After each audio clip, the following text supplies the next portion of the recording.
Moving into a new apartment can be both exciting and stressful. For me, a 22-year-old woman, it was mostly the latter. I was living on a tight budget, and furniture was the last thing on my list. That's how I ended up on Craigslist, hunting for a cheap couch. After hours of scrolling, I found it, a couch that seemed almost too perfect. Priced low, barely used, and right within my budget, but something was off. The seller's email, mexicanpoppy666@hotmail.com. It felt strange, unsettling even, but I brushed it off. I mean, a couch is just a couch, right? When I emailed him, the response was almost instant.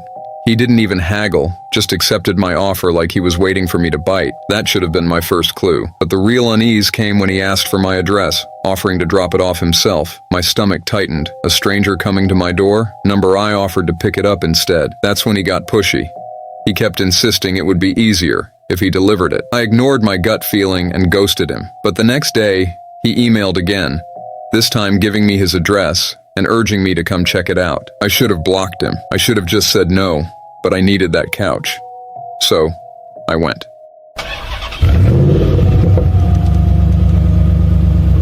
His house, it didn't fit in. Smaller than the others on the street, almost like it was hidden away. As I got out of the car, a chill ran down my spine, but I pushed through. I needed to see the couch. The door opened, and there he was.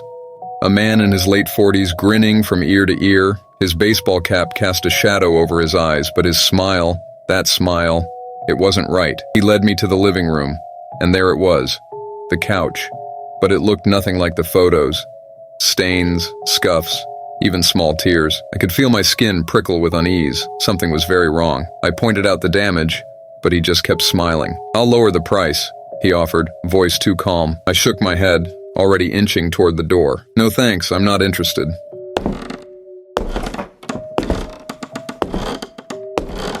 As I turned to leave, I felt his hand on my shoulder, cold, firm. "You can have it for free," he whispered, leaning too close.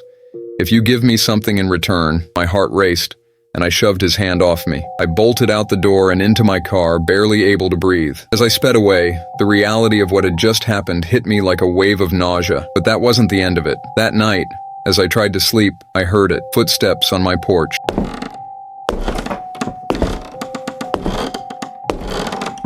I muted the TV, straining to listen. The footsteps stopped, but then I heard it. Someone was trying to turn the doorknob. I froze, fear wrapping around me like a vice. Slowly, I crept to the front door, peeking through the peephole. Nothing. No one. But then I heard it again.